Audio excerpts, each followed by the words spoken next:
Hello, my dear friends, Captain Starsky here, and I am not simulating this one because it was my real military rank back in the army.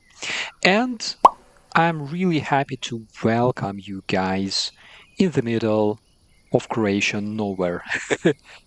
And one thing that I wanted to mention is that if you feel this Microsoft Flight Simulator burnout, if you don't enjoy following the same boring magenta line in your trusty fixed-wing aircraft over and over again, most probably you gotta try one of those babies. This is CowanSim's Robinson R22 Beta 2. This aircraft was first introduced in Microsoft Flight Simulator 2020. It's completely compatible with Microsoft Flight Simulator 2024, some of the most massively produced and cheapest helicopters available on the market nowadays. With its pros and cons, the modeling is absolutely fantastic. And unfortunately, you don't have those clickable spots. You cannot do walk around, add or remove pitot covers and stuff like in the native aircraft. But other than that, it's completely flyable and enjoyable. And one thing that I also noticed back since 2020 is that you lack the exhaust in this aircraft. It just doesn't show. But whatever. While in the cockpit, you can immediately notice that modeling is absolutely fantastic. Here you can click the seat to make it go down. Here you have your primer, you have your hot air entry as well as heater blower. We don't need them today because it's pretty warm in Croatia. Those floating stones. Oh my God, Microsoft Flight Simulator, what are you doing to us? Here we have friction for collective as well as cyclic here. You can use it. It doesn't do anything much. It's just modeled there for the sake of immersion. So we can immediately introduce some juice. We can turn on the battery and alternator and start the aircraft.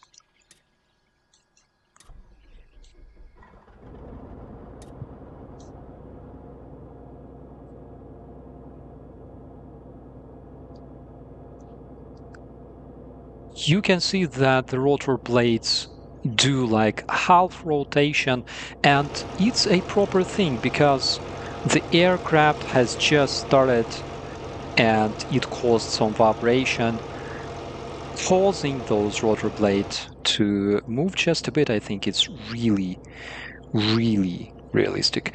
And now we can also switch on our navigation and strobe lights, just to announce the surrounding squirrels and raccoons that we are going to perform a takeoff shortly. And now we can also introduce the clutch.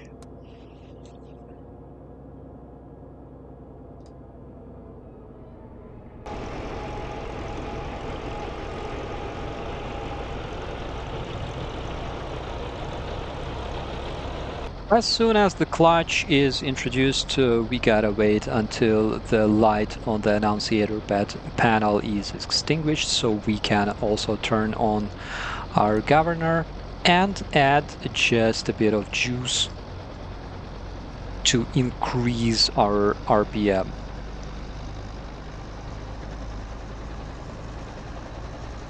I can see that the cylinder head temperature is rising slowly.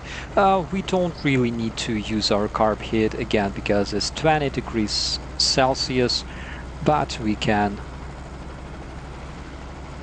turn it on just for a couple of seconds, just in case, just to make sure that we're fine.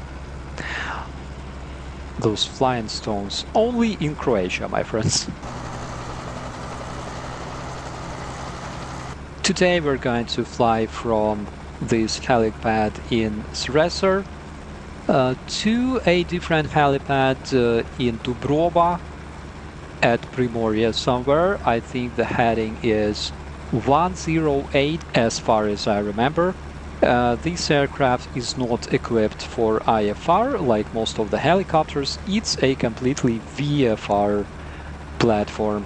One thing that you can do in it, which is related to IFR, is basically IFR. I follow roads. This is what we call it, and this is precisely what we are going to do today.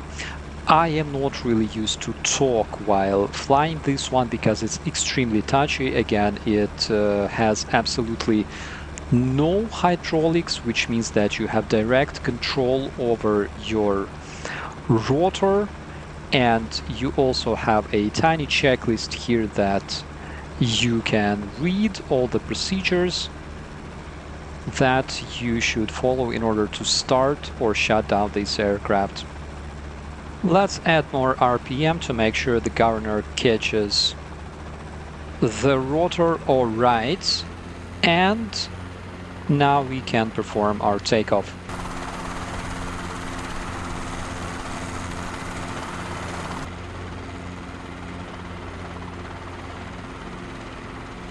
It wasn't the worst takeoff performed in this aircraft. I didn't die, and you know, while we're flying towards our destination, I'm gonna tell you a small story, because previously I used to ignore rotorcraft in Microsoft Flight Simulator because I thought it was meh, and frankly speaking, I tried one literally out of curiosity, and because of course flying a helicopter is a much bigger challenge than flying a fixed-wing aircraft. So it took me quite a while to learn how to operate this one, and when I finally learned, one of my friends told me, bro, now you can try flying it without a helicopter flight assist, because that is an option that was turned on by default in the Microsoft Flight Simulator that would help you fly in a helicopter. It would correct your yaw and things like that. And when I tried, I crashed immediately. So flying a helicopter is a challenge. And again, if you feel this, slight boredom or burnout from following the stupid magenta line, fly VFR, my friends. You will not regret it. Build your own VFR plan. Learn how to fly a helicopter. So basically, we will be following this road that will take us to the opposite end of this island. It's quite long, and we will cross a tiny body of water to the other side and perform a landing at Dubrova helipad, which I have never seen in my life previously. I have no idea how this area looks like. Once airborne, the helicopter doesn't take much effort to perform a stable flight. It flies really well on its own. One thing that you should always control is your speed and your vertical speed. That is extremely necessary to remember. Don't overspeed your aircraft and everything will be fine. Also, this aircraft, as I said, it will still kill you. You have to control it 100% of time, because helicopters are generally not really stable. I know that Mr. CowanSim will introduce something like stability augmentation system in some of the upcoming updates for his fleet of helicopters in Microsoft Flight Simulator. And though it's not extremely realistic because you won't find R22 in the real life that is equipped with such system, I still think that it's a good decision because we are flying aircraft in Microsoft Flight Simulator for joy. We are doing this because we like it. And sometimes we need to get up, you know, just to stretch our legs. Maybe we want to grab a cup of tea or coffee. And such autopilot, so to say, on R22 is extremely desirable. I won't blame CowanSim for introducing it in the upcoming updates. Maybe just a bit.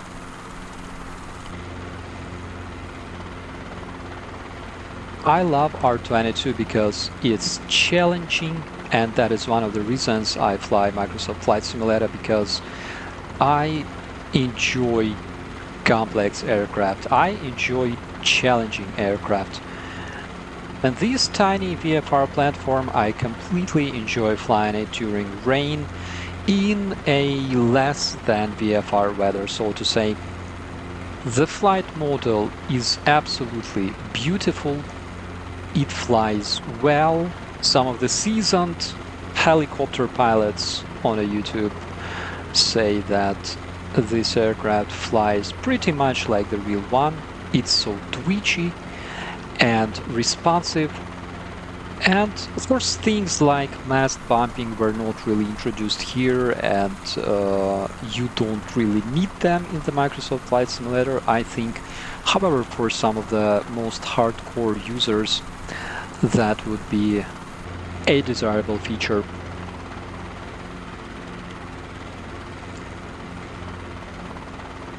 Alright, so we are following this road to our destination. Our speed is a bit less than 90 knots, which may not impress you, but let's be honest, we are flying our favorite aircraft in the Microsoft Flight Simulator for the sake of exploration and joy. And I would love to take this tiny aircraft somewhere to South Korea, maybe all the way to Japan, but unfortunately its range will not allow me to cross some of the largest bodies of water on my way, for example like Oman Gulf. I know that technically it's possible. I will be using almost all of my fuel. I know that it's possible. I checked the map and the distance, but because I also enjoy immersiveness and realism, I think I will not risk this one. In the real world, you always should have some kind of fuel reserve. It's 30 or 45 minutes, depending on the regulations in your country. And this helicopter burns pretty much all the fuel after crossing the Oman Gulf, which is almost exactly 200 nautical miles.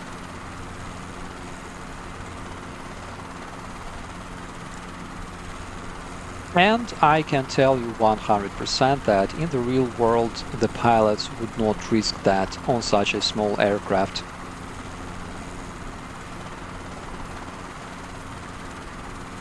The scenery is really good, and though it's a default scenery, but it's extremely good. You know, sceneries in the Microsoft Flight Simulator 2024 can be sometimes cringy though, I admit, but sometimes they're so realistic. I found my own house in Kyiv, and I must tell you, it looks exactly like the real one.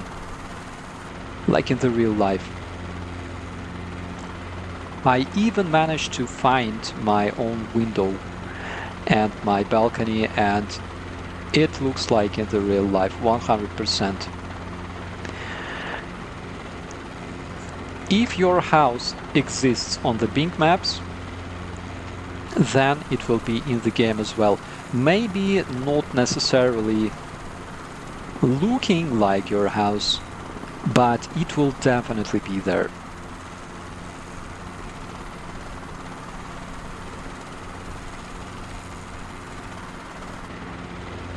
Robinson R22 helicopters are certified for night VFR, which is great. I enjoy flying night VFR. Actually, I'm a big fan of it, not because I love it, but because throughout the years I was forced to fly in the virtual skies at night. When you return home late in the evening from your job, in my case it was the army, then generally you don't have much opportunity to fly during the daytime. Of course, you can switch to any time of the day in the Microsoft Flight Simulator, but again, I have this thing about realism and immersiveness. I enjoy flying with the live weather and things like that. It just makes things so much more realistic. And this is a tiny strait over here. We can cross it now. Over there you can see the windmills, and we need to go in that general direction in order to reach our destination. Again, I'm not really flying according to the rules here, because according to the rules I should be a bit higher than those windmills. If you're flying a fixed-wing aircraft, you gotta stay at least 1,000 feet higher than obstacles like that, and you should always refer to your en-route charts. But with the helicopters, the situation is a bit different, because these platforms are allowed to fly lower than most of the fixed-wing aircraft.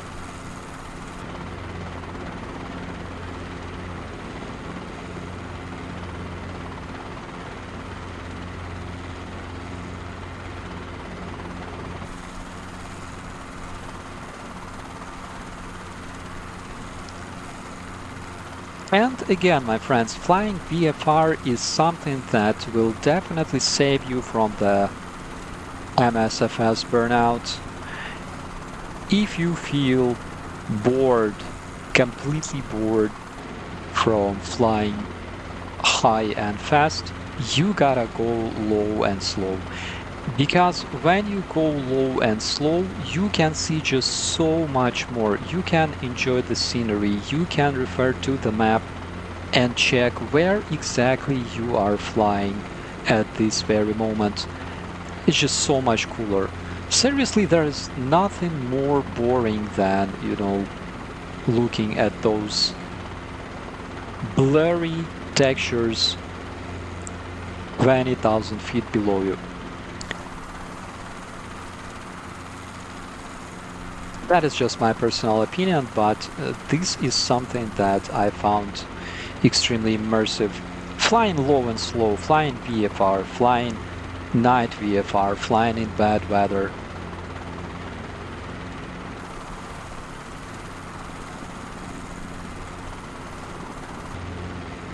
And I think that behind this settlement, or whatever it is, there is our platform. I think I can already see it, so we can start slowly decelerating. Also, friends, it's always necessary to trim your helicopter properly for stability, especially if it's R22. And we are going to make like a loop in order to land in this tiny location.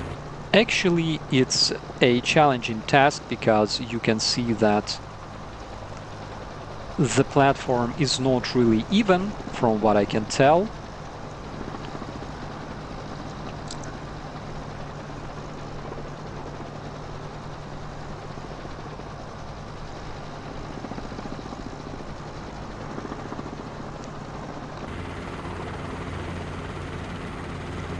It's a challenging task, if you ask me. Flying helicopter is always a challenging business, but at the same time, this is something that makes it so much enjoyable and interesting. Okay, let's slow down. Let's correct ourselves a bit. I don't promise a very soft landing, especially considering on how uneven this platform is.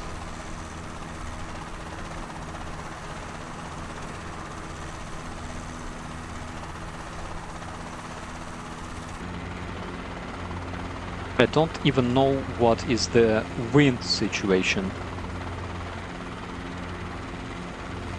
And frankly speaking, I don't care.